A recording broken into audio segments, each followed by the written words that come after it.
اعوذ باللہ من الشیطان الرجیم بسم اللہ الرحمن الرحیم۔ آج کی حدیث،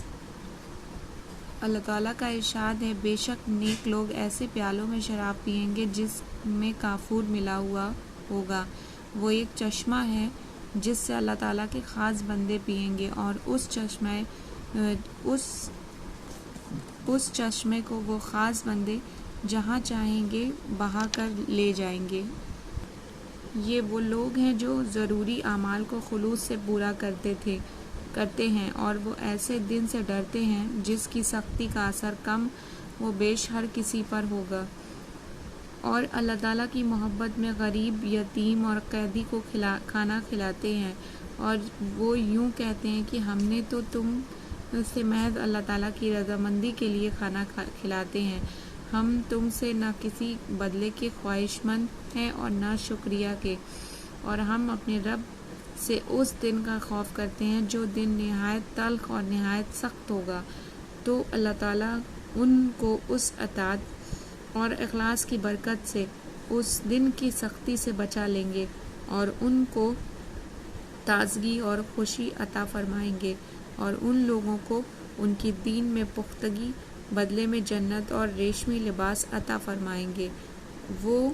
وہاں اس حالت میں ہوں گے کہ جنت میں تخت پر تکیے لگائے بیٹھے ہوں گے، اور جنت میں نہ دھوپ کی تپش پائیں گے اور نہ سخت سردی، بلکہ فرحت بخش معتدل موسم ہوگا، اور جنت کے درختوں کے سائے میں ان لوگوں پر جھکے ہوں گے، اور ان کے پھل ان کے اختیار میں کر دیے جائیں گے، یعنی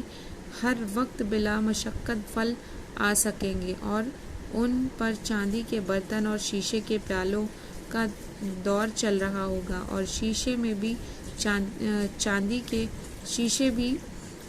کے ہوں گے، یعنی صاف شفاف ہوں گے، جن کو بھرنے والوں نے مناسب انداز سے بھرا ہوگا۔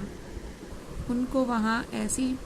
شراب بھی پلائی جائے گی جس میں خشک ادرک کی ملاوٹ ہوگی، جس کے چشمے کا نام جنت میں